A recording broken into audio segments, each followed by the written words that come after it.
We've seen it all shake down after that first game.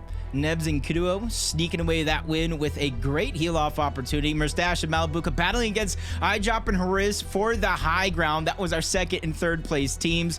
So already we're off to a hot start here in this FNCS, and I don't think it's going to slow down anytime soon. And looking at some of these players, where everybody's dropping, we got another contested Brutal Beachhead drop between the Major 1 and the Major 2 champions. I mean, hopefully coming from the last match, they didn't take the VR, but the second place finish with the amount of eliminations they got, it was almost equivalent, even more than just the regular victory royale. But like we said, it's a 50-50. It's whoever picks up that item first, and Vanyak is going to be the one this time around that got the initial shot in. Merstash hasn't gone down yet, though. Malabuka dropped to 5 HP. Merstash as well, close in HP, but now with Vanyak having a med kit, his teammate having taken out Malabuka, this is just gonna be incredibly difficult for Merstash, Jacob. I'm trying to think like what he can do here, but wait a minute. Yeah, the combat right now is gonna be his best friend along with distance, but Vanyak just hitting haymaker after haymaker to start this game. Doesn't need the Nitro Fist to throw those punches and really make them matter. And it's basically a 1-to-1 between the Major 1 and Major 2 champions here off spawn. And now they're gonna go ahead and get all that loot, the mythic combat and the medallion that gives you unlimited Nitro boost. I'm not gonna lie, when I saw Merstash had a shield there and he had his combat, I said, wait a minute, I've got a bit of faith. He might be able to make something happen, but unfortunately it did not go his way. Yanis, though, 2 elims on the board, once again coming out on top here at Brawlers Battlegrounds. 2-0, we can see how it came to be. Nice quick shots connecting. His duo did get dropped down, but the 2 elims were secured. No Aureli, though. What's gone wrong here? Looks like it's a 1 versus 1. Yeah, he's counter popping the Nitro just in case. That's one of the only clear-cut ways I feel like you can defend against the Nitro. Nitro on Nitro. This is going to be Aqua here going up against Frack in the 1v1 situation. He doesn't have the Nitro, and that's exactly what we're looking at in situations like that. And he just gets taken down a mile in the sky all the way back to the lobby. That's one of those exciting moments that we're talking about. I was scared for a moment because I thought Ace Frack was also going to get eliminated by Aqua in the sky. Imagine he takes him out in the sky and then gets elim to fall damage. That would have been a sight to see, but you know, I wouldn't be surprised if it ends up happening. Gotta be careful. Nitro doesn't just take down walls. It takes you to the clouds as well. Let's see here. Restored reels. Looks like for 9 is looking to hide a little bit, but for how long? Yeah, both of these teams in that last round. Lens and Tidy getting 39th. Della and Fanayan barely squeaking in, what, a 49th? And this is going to be a huge battle. The implications are so important to trying to keep the game alive, and Della's going to win 1. He's actually going to get both of those eliminations, making it easier for Fanayan to survive there. Somehow was able to get out of the situation as comeback for Hawa now. Gonna be the aggressors this time around.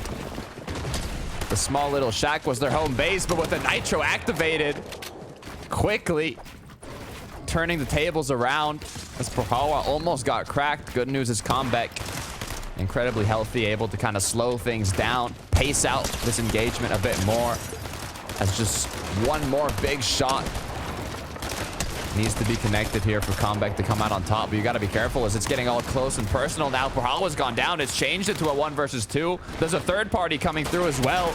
Comeback needs to get out of here. Yeah, that fourth party even saw him. Somebody didn't get their invitation, and they're not happy that the party went on without him, so they're going to crash it nonetheless. Comeback trying to stay alive, and there's only so much you can do. Is that a bird? Is that a play? No, it's just an elimination that I'm going to grab. That is tragic. I wonder how you counter that. I mean, you can place a ramp and a wall, and maybe you won't get launched this high, but there's so much going on. It's honestly quite difficult. We'll see what choices these players make now, as I think, yeah, no longer taking the engagement. Well, with that amount of damage, it might just be worth it now, but they know that there's other duos in the surrounding area. They know it's a little risky. There's even spare loot. They've gotten their 2 elims. They've gotten their damage, so what they're looking for now is just extra.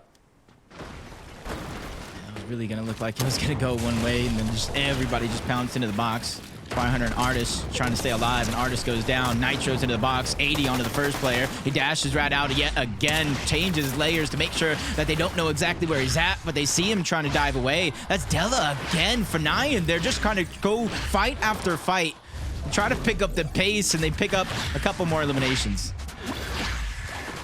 Will they be able to get out? Does have the Water of Sticks to grant them the dashes. I don't know how I feel about that wall. It's a good safety, but if he was getting chased, they'd know he was healing there. Good news is he's not, so we're back to Moppy and Kiro. There was another duo on this hill, actually, in the last match. I'm forgetting who it was, but a similar rotate. It was CZB Nathan, actually. And you can see there they are right behind them. But it looks like they weren't the first ones to get here this time around. It's Moppy Kiro now, so I don't know how long they'll be holding them and kind of taking pop shots back and forth, but you know both these duos want to take that launch pad, so it's kind of just like a waiting game at the moment. I'd say it's kind of up to CZB and Nathan how long they want to stay in this position. Because the players up top of the mountain, they can wait all the way up until zone comes in. They have the Flowberry Fizz. They can do a very, very long launch pad. But CZB and Nathan, they're at the mercy of other players rotating around them. And you see the pressure that they're putting on. They're trying to break the brick before Nathan can actually farm it. Kind of thinking outside of the box. And there goes the Nitro Splash for CZB and Nathan to try to create some distance between them and Kiro and his teammate on top of that mountain, which is actually important. You want to get there quick because they can kind of keep track of you with that launch pad. Tarps now. Gonna be forced to make some tarps here if he wants to come out on top, though. Nitro put to good use, dropping down Flixie. No longer time to heal. You don't get a lot of space to breathe in this current meta. You have to play extra aggressive, but if you're unable to connect those initial shots, you might just not be able to come out on top. Medkit started, quickly stopped, 36 HP, now down to 0 as Vico and Flixie are out of game 2. Yeah, struggles continue. They got 20th in that last game. They started it on 16 points. And unfortunately, going down in 37th without elimination is going to just be hard. With 4 more games left, there's definitely a possibility to come back, but now you're really going to be put to the test in week 1 to see what you can come out and do. Voco and Cringe, 42 points after that first game. Looking pretty good so far. They got a 9th place. They got 4 eliminations. They're kind of looking at that slow and steady wins the race type thing. Yeah, not too bad at all. Not too bad at all. Medkit's being traded. Cringe actually led all players with 1,900 damage in game 1. That's impressive, Jacob, especially seeing how much Kiduo and Nebs were fragging out in the late game. Cringe still had more damage, so he was doing something right. They do have the blueprint knowing how to get victory royales as well. In round 3, they had 3 separate wins with almost 35 plus eliminations in those wins. So they're no strangers to getting their hands dirty when they need to. As we switch on to almost the other side of the map yet again, Swizzy, Vanyak. They don't have to rotate far. Very, very similar to game 1, or at least in this zone where they can kind of hunker down, try and get surge. But not everybody feels that same safety as iDrop breaks into the box. Nitro Splash, but he's going to almost go down for it. It's actually going to be a trade overall. Griff is doing what he can to try to answer back, but he doesn't have Nitro Splash of his own. But what he does have is an opportunity to try to fight Harris, who takes him down with 26 HP left. Those are some huge eliminations from Chris, but right when you feel the happiness, the terror comes right after. Chaptini, we talked about them. This is an incredibly powerful duo. Finished 2nd place in the qualifiers, making it to today. But now, after those back-to-back Cash Cup finishes, the Boom Bolt was removed from their drop spot at the Nitro Dome. Are they still capable of doing a good job? Are they still capable of leading the pack here on EU? That's the big question. They didn't really get any points in game 1, so it's basically going to be the start of their journey here. And if they could have the same performances as they were having before to get up into this point in the performance evaluation cups, that game 1, 0 points won't necessarily matter, but it's all about how you pick up the pace from this game onward. F9 and Della know just that. Not the best game one. They've certainly picked up their own pace, speeding things up. They already have 5 eliminations. And as soon as they find Toos, who's trying to dash away somewhere else, that's going to be their 6th elimination of the game so far. And almost a free Surge Tower if they want to backtrack to it. That's a great position to be in, actually. Wow, wait a minute. 6 eliminations already, too? Hold on. What have we missed here, Jacob? For 9 Della. Starting off looking like they could take over the elimination record of the day. So many duos as well in the surrounding area. 4 colas to work with.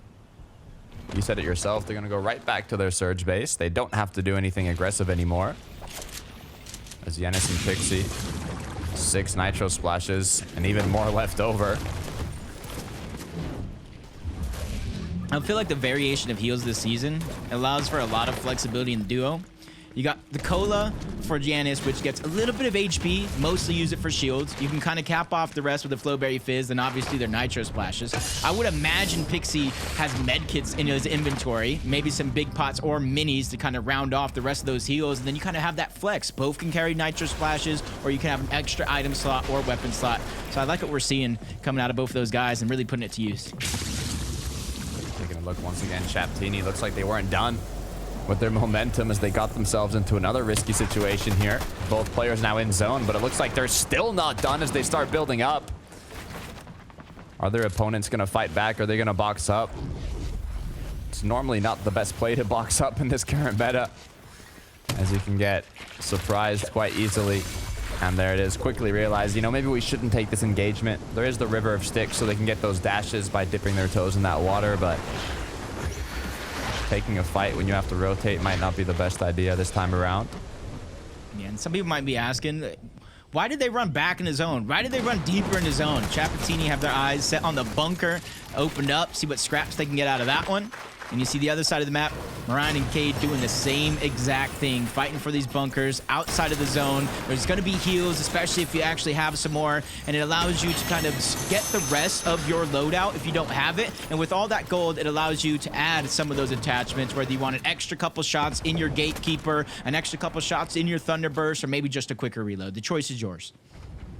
This is a good place to be inside the zone for a bunker because a lot of natural launch pads on that snowy side of the map, and even in the more southern sides now with those nitro portals, you can also get your way into zone quickly. And with the River of Sticks as well, I mean, every location in this map has its own kind of unique natural environmental mobility, so you don't get punished as hard for staying inside of zone in this current meta. Yanis Pixie, though, once again, another fight here. 3 elims on the board for Yanis. Playing safe, even though he does have that HP and shield advantage. I feel like it's almost perfect communication. Yanis looking like he was taking one. Pixie was taking one. As soon as Pixie won his, Yanis slowed down, waited for the numbers to kind of catch up. And now they're just nitroing in through these boxes in a 2v1 scenario. Stairs blocked him off, but it's only buying a few seconds of time. He gets tossed off the side of that one. Luckily, he lands into water, gets distracted by a whole nother team trying to make their way in, but they get Pixie weak, which means Yanis is going to have to figure out a way to reunite, buy some time, and that is a perfect way to buy time, but he's nitro into the box, causing chaos, but Yanis is not backing down. They get the knock all together. This is perfection at its finest coming out of Yanis and Pixie to try to survive the nitro splashes. That huge 164 shot to take over his opponent. Now Art Skill forced to run away with just a sliver of HP left. Yanis Pixie, they're going to be feeling good after that one, Jacob. Medkit going to be popped here, recuperate their HP, make their way back into zone. They can play full on the uncongested side here. They don't have to get quite centered. They can play extremely safe, avoiding all contact if it's what they want to do. Vortex and his duo, though. Ooh, no more duo, actually. Glebski has been taken out. If he has the...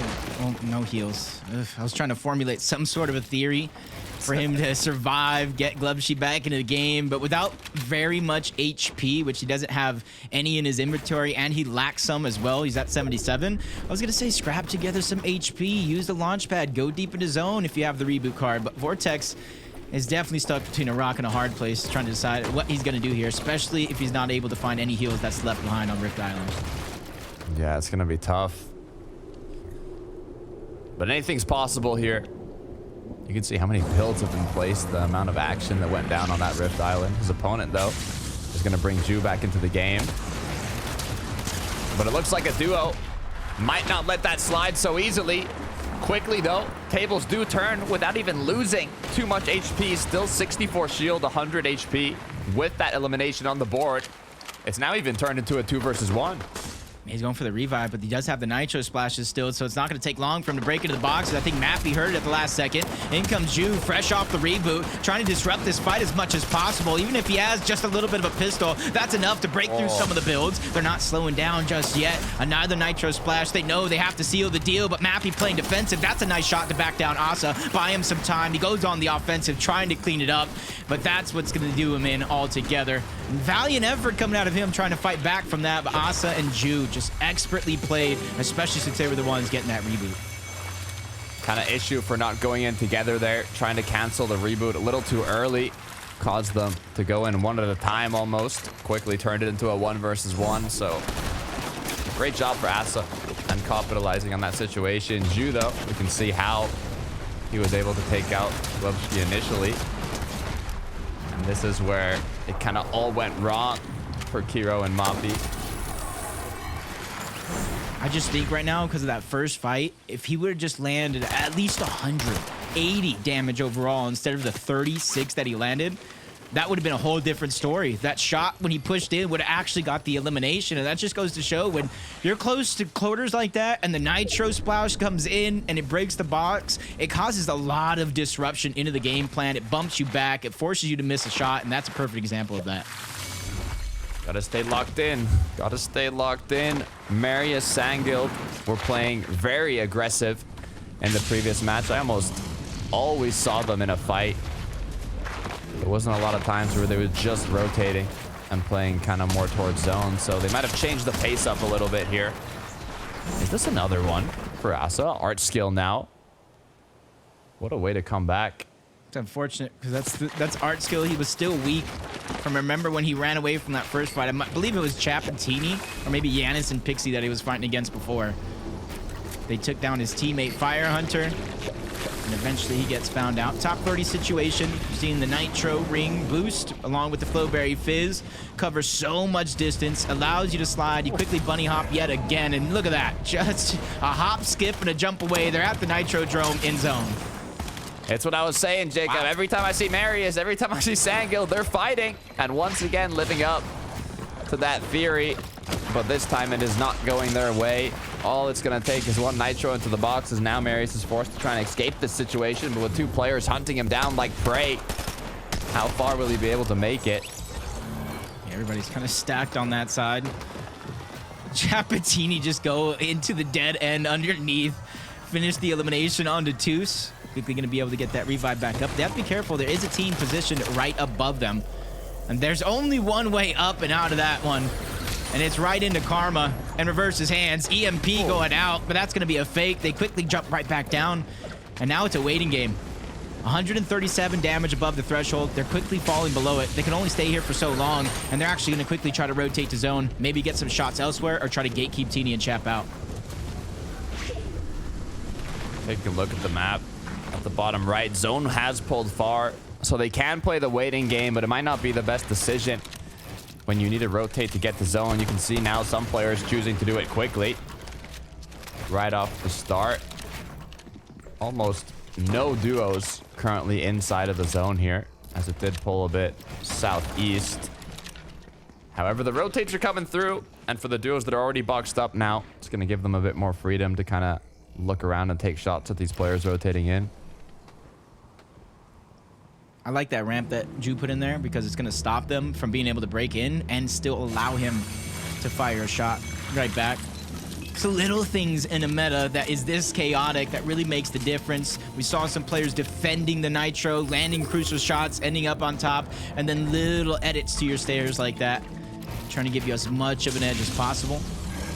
And just like you said, not too many teams in the zone just yet. The majority still has a rotation to cover. Vanyak and Swizzy is going to be one of them, but luckily for them, almost 600 above the damage threshold. Surge is not necessarily their worry.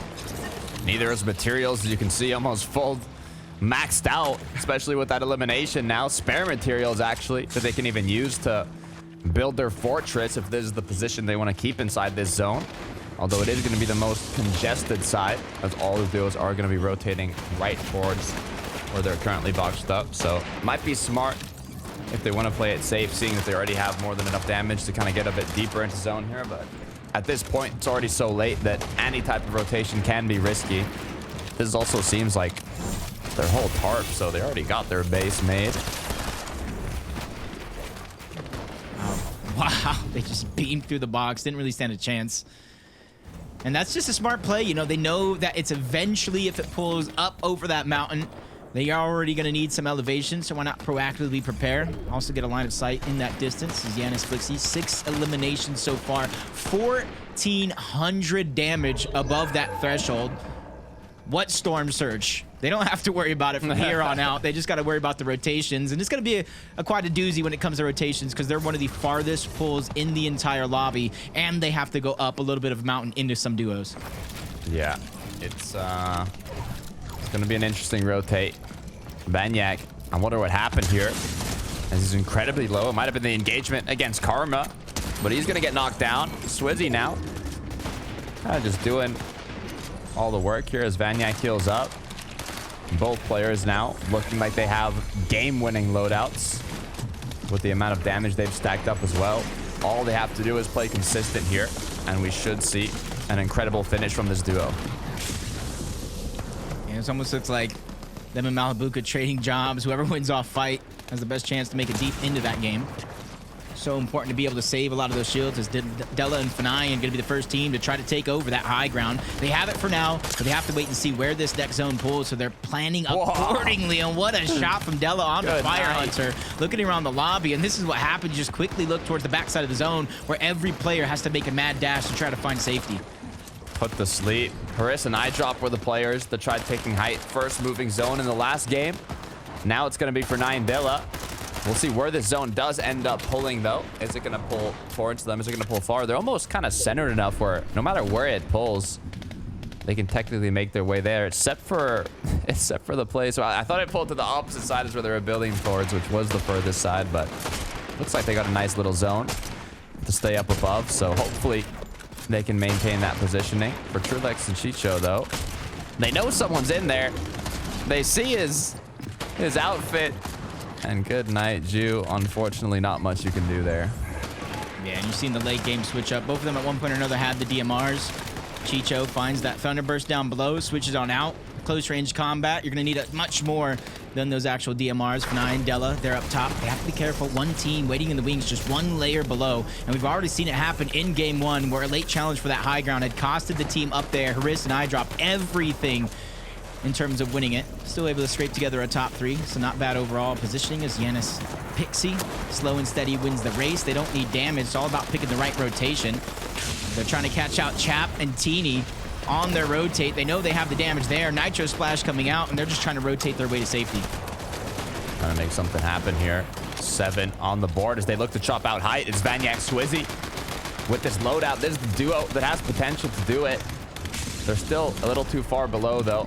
They'd have to go up a bit more layers if they do want to do a full-on retake here. You got to be careful, though, Swizzy. Almost boxed up now.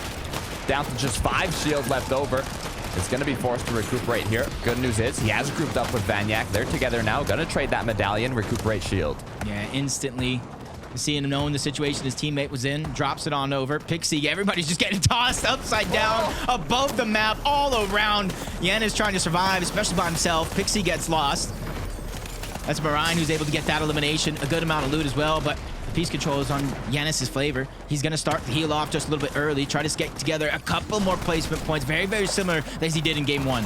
So many medkits in the inventory. Also for Swizzy with 3. If Swizzy's able to retake high ground here with the amount of medkits they have, with the amount of materials and loot, they should just be able to close off this match. It's all going to come down to if they're able to take out the team on height or not. K and Marine down below.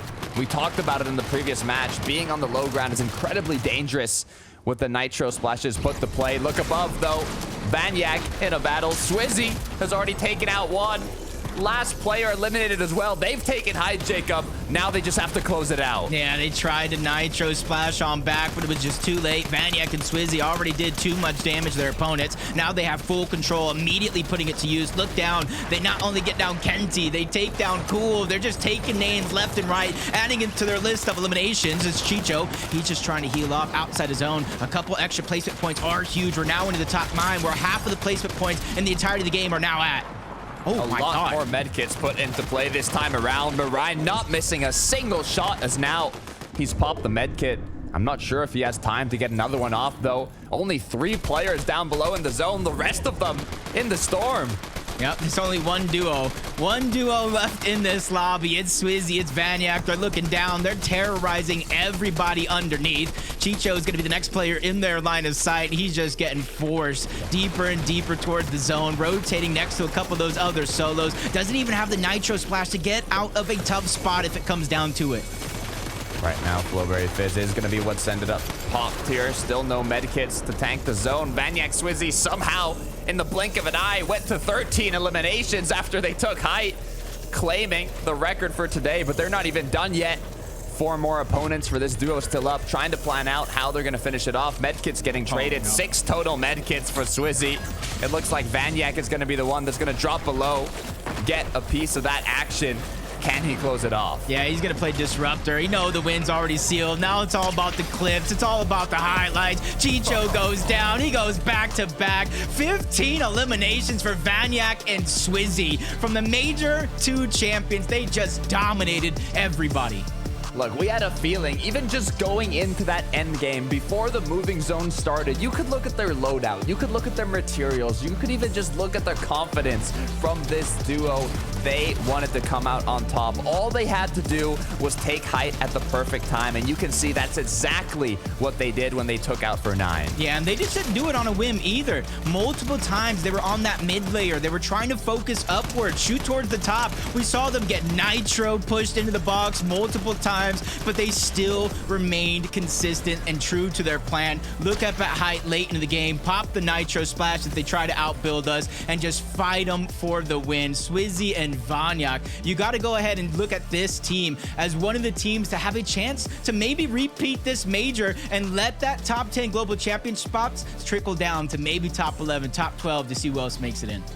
They got to be careful of the early game, though. They're getting contested. They got non-stop action with European Titans. So as we've seen, whoever gets out of that spawn ends up doing very well in the late game. So it's almost more important on how they play out the early game. But let's break down a little bit of how they were able to secure that victory royale. It wasn't just the aggression going into the late game, Jacob, but also choosing when to take height. They weren't looking at it in the initial moving zones. They were chopping it down a little bit, applying pressure, but they weren't even looking above too much. They were just staying calm, staying collected, and waiting for that perfect opportunity to strike, which was the second to last moving zone. And once they secured height, I mean 6 medkits, Jacob, what are you gonna do? Yeah, especially in this zone here where everybody down below is either worried about getting nitro splashed into their box or doing it to somebody else. So there's really no chance for anybody to look up. And this came the final moments. Vanyak, we knew he was gonna be the huge disruptor for the team. He goes down, finds out Chicho, finds that second elimination, and takes the game. 15 eliminations. Why am I so surprised when I probably shouldn't be at this stage? I mean, it's what you expect from players at this caliber, but that's definitely shaking up the leaderboard. So we'll take a quick break, and then we'll be right back to the desk to break it all down.